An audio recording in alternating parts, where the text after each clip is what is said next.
Hello everyone, welcome back to another episode of Painting of the Week. This episode is in some ways sort of a continuation of the 3rd of May, the Goya that we looked at last week, so I would encourage you to go back and view that video if you haven't already so that you'll have the appropriate context established for our discussion of this painting, which is The Execution of the Emperor Maximilian by Edward Manet. And I'll just jump right into the historical context here. The Emperor Maximilian was an emperor in Mexico. He was actually Austrian. He was a member of the Habsburg family. And he was installed by Napoleon III, not Napoleon Bonaparte, in 1864 as part of a French imperialistic, I guess we could say botched attempt to try to establish some more European or French control in Mexico.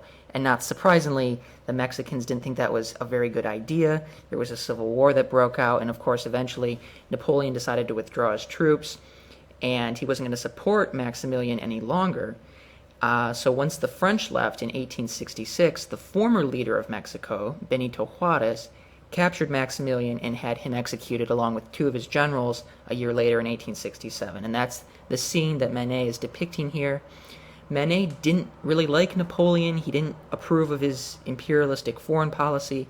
And the painting, in that sense, is just as much a political statement as it is a work of art, and that continues with our theme, like I said, of last week, political statements in revolution paintings. This painting is interesting. It's actually one of Manet's largest paintings. It might actually be the largest. And we've talked before about how sometimes artists will do something unique. They'll make a painting especially large, which of course relates back to, that's a very common technique, I guess we could say, in realism. If we look at paintings like Gustave Courbet's A Burial at Ornans, it's a very large painting of a funeral, which is very unusual, at least it was at that time. But it also, I think, in some ways is meant to say that Manet really wanted to be associated with this particular painting. He wanted to be remembered for this, and that's why he made it such a large canvas. Let's talk first, we're going to talk some similarities between the Goya and this Manet. I think both artists really attempted to step outside of the kind of bombastic or the pompous boundaries that have been established for the genre of history painting, and we've talked about what that means before. And in that sense, this is really, I was saying before that Manet was a realist, and that's definitely depicted here in terms of the subject matter that is being treated. And in that sense, this is really a piece of modern artwork. We have a very similar geometric motif here that we also noticed in the Goya. The right angles that are formed between the soldiers' rifles and their swords, and that's repeated over and over again. It provides a sort of structural theme to the painting. The soldiers, once again, of course, have their backs to the viewers as well, so that was definitely something that was borrowed from Goya. One thing that is immediately noticeable, though, that's quite different from Goya, is that the canvas is a lot more subtle.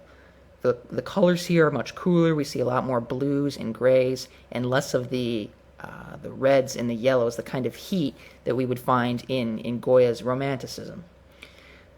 And there's definitely a sort of detachment here. If we look at the positioning of the soldiers' feet, very different from Goya's.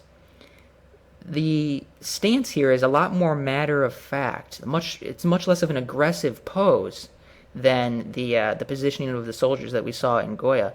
Keep in mind, too, that this firing squad is made up of Mexican soldiers, not the French, like in Goya's painting, although the French were implicated, of course, in both historical instances. We're also looking at a different moment in time here than we were in Goya's painting. So this is after the soldiers have already fired. We can see the smoke here from their rifles. And what I really love is that Manet has painted these three men. This is Maximilian right here in the center, and two of his generals. They all have different facial expressions, and this person seems to be the only one who was actually hit. And also notice that they're all holding hands, which I think adds a very kind of a somber tone to the painting that we don't get in Goya's. We also have this large wall here, which is a device that's similar to that was used in Goya's to kind of, I guess we could say, stage the scene in a sense. The background as well is relying on atmospheric perspective, particularly right here, to try to establish distance, which is something we also saw in Goya. But Manet's background is definitely characteristically a much more impressionist, which should not be surprising. More interesting, though, is this crowd of onlookers that's peering over the wall. And this is probably something that Manet borrowed from or was inspired by Goya's paintings of bullfights.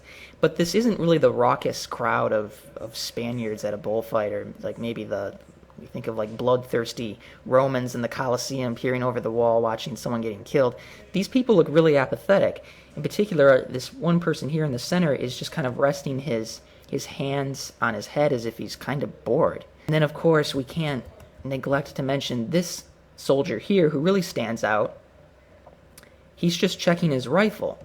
He doesn't even seem to be aware of what's going on right here. And we can tell from his hat this person is a sergeant. Now, we get a sense that we're kind of waiting for something to happen here. And I love this. You can see your own shadow, you as the viewer, is kind of standing here looking at the painting. And then we're facing the sergeant, who seems to be kind of oblivious to what's going on here.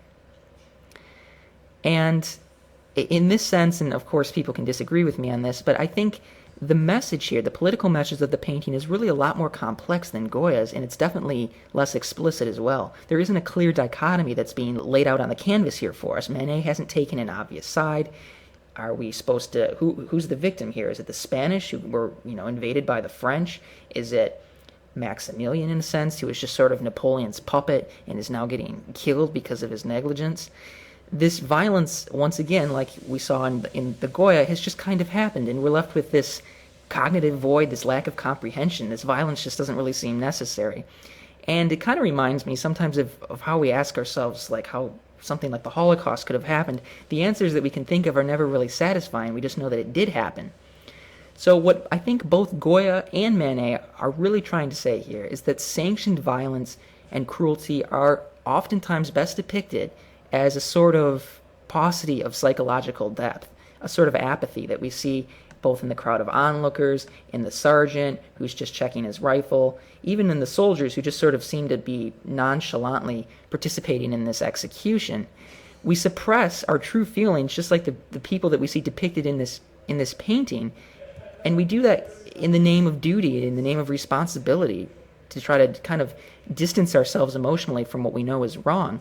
And in doing that, we learn to accept violence as a commonplace occurrence, and that's the problem that's really being wrestled with here.